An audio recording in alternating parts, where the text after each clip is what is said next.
అయోధ్యలో బాలరాముడి విగ్రహ ప్రాణ ప్రతిష్ఠ సందర్భంగా అందరి దృష్టి రామ మందిరంపైనే ఉంది. రామ మందిరం విశేషాలను తెలుసుకోవాలని చాలా మంది ఉత్సాహం చూపిస్తున్నారు. ప్రాణ ప్రతిష్ఠ వేడుకలను ప్రత్యక్షంగా చూడాలని ఆశపడుతున్నారు.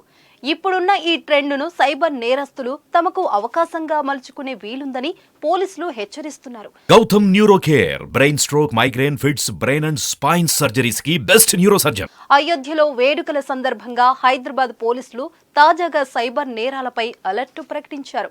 ఫోన్లకు వచ్చే సందేహాలను, వాట్సాప్ లింకులను, మెయిల్స్ ను ఓపెన్ చేయొద్దంటూ భక్తులకు సూచిస్తున్నారు. ప్రాణ ప్రతిష్ఠ వేడుకల లైవ్ అంటూ, రామ మందిర విశేషాలంటూ ఇలా వేరువేరు పేర్లతో లింకులు పంపుతూ సైబర్ నేరస్తులు దోపిడీలకు పాల్పడే అవకాశం ఉందని హెచ్చరిస్తున్నారు. ఫోన్లకు వచ్చే లింకులను తెలియక ఓపెన్ చేస్తే మీ బ్యాంకు ఖాతాలోని సొమ్మంతా దుండగులు కాజేసే ప్రమాదం ఉందని హెచ్చరించారు.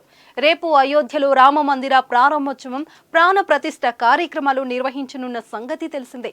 ఈ క్రమంలో సైబర్ నేరగాళ్లు అయోధ్య లైవ్ ఫోటోలు, దానికి సంబంధించిన ఇతర పేర్లతో జనాలను మోసం చేసేందుకు రెడీ అవుతున్నారని హెచ్చరించారు. అయోధ్య మందిర ప్రారంభోత్సవం రోజున మీ మొబైల్కి వచ్చే ఈ తరహా లింకులను ఓపెన్ చేయొద్దని సూచించారు. పొరపాటున మీరు ఈ లింకులను ఓపెన్ చేస్తే అంతే సంగతులని హెచ్చరించారు. ఈ మెసేజ్ను మీకు తెలిసిన వారందరికీ పంపి వారిని కూడా జాగ్రత్తగా ఉండమని సూచించారు హైదరాబాద్ సైబర్ పోలీసులు. అయితే రామ మందిర ప్రారంభోత్సవాన్ని అదునుగా భావించిన సైబర్ నేరగాళ్లు గత కొన్ని రోజులుగా రామ మందిరం పేరుతో ప్రజలకు అనేక రకాల ఫేక్ మెసేజ్లు పంపి వారి నుంచి డబ్బులు దండుకునేందుకు ప్రయత్నం చేస్తున్నారు.